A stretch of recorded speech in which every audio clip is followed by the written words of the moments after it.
Cough syrup की काली कमाई का टेरर फंडिंग में इस्तेमाल होने का शक। चौंकाने वाले खुलासे, ईडी ने जांच की दिशा बदली। जी आपको बता दें कि लखनऊ में नशीले कफ सिरप की तस्करी से होने वाली काली कमाई का इस्तेमाल टेरर फंडिंग में होने की आशंका को देखते हुए प्रवर्तन निदेशालय ने जांच की दिशा बदल दी है। फिलहाल प्रारंभिक जांच में कई हवाला ऑपरेटर रडार पर है। बांग्लादेश के कुछ इस्लामिक संगठनों की खाड़ी देशों में सिरप बेचने में संलिप्तता की वजह से आतंकी संगठनों को भी इसका फायदा मिलने की आशंका है। लिहाजा ईडी से जुड़े नेटवर्क की जड़ें तलाश रही है। वही बताया जा रहा है कि दुबई से संचालित सिंडिकेट हवाले के इस नेटवर्क से भारत में सक्रिय अलग अलग सिंडिकेट को रकम भेजी जाती है। इसकी पुष्टि भी हो चुकी है। तो वही केंद्र खुफिया एजेंसी की जांच में भी बांग्लादेश में सबसे ज्यादा तस्करी भारत में बनने वाले कोडीन युक्त सिरप और म्यांमार की याबा टैबलेट की होती है। इसी वजह से जांच अब सिरप बेचने वाले फुटकर दुकानदारों की जगह कोडीन युक्त सिरप बनाने वाली फार्मास्यूटिकल्स कंपनियों और हवाला ऑपरेटर्स पर केंद्रित की जा रही है। सूत्रों की माने तो ऐसी आधा दर्जन कंपनियों की फेहरिस्त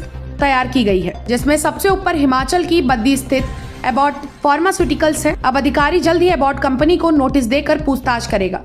इसी के साथ आसिफ वसीम की जांच तेज। ईडी ने मेरठ के आसिफ और वसीम की सिंडिकेट में संलिप्तता की जांच तेज कर दी है। जानकारी मिली है कि आसिफ कई वर्षों से बांग्लादेश के रास्ते खाड़ी देशों में तस्करी कर रहा है। इससे होने वाली कमाई से उसने दुबई में कई संपत्तियां भी खरीदी। शुभम जायसवाल समेत कई आरोपियों के दुबई भागने के पीछे भी आसिफ की भूमिका बताई जा रही है। वहीं रांची की सैली ट्रेडर्स और वाराणसी की न्यू वृद्धि फार्मा के प्रोपराइटर 25,000 के इनामी शुभम जायसवाल ने पिछले 2 सालों में करीब 7 करोड़ रुपए आयकर जमा किया है। जीएसटी अलग से जमा कराया गया है। इसकी रिपोर्ट तैयार कराई जा रही है। ईडी के मुताबिक वाराणसी के चार्टेड अकाउंटेंट विष्णु अग्रवाल ने 140 फर्म का ऑडिट किया। इनमें से 2 फर्म शुभम जायसवाल की हैं। वहीं वाराणसी में सैली ट्रेडर्स के कर्ताधर्ता और शुभम जायसवाल ने फर्जी ई-वे बिल से राज्य कर विभाग को सकजब का चूना लगाया। रांची से वाराणसी में 2600 ट्रक माल भेजने की पुष्टि हुई, लेकिन ये ट्रक कभी भी रांची से वाराणसी नहीं पहुंचे। सिर्फ कागजों पर ही ट्रकों की आवाजाही दिखाई गई। तो वहीं वाराणसी से आगे अन्य जिलों में माल भेजने के लिए फर्जी ई-वे बिल में एम्बुलेंस, स्कूल वाहन,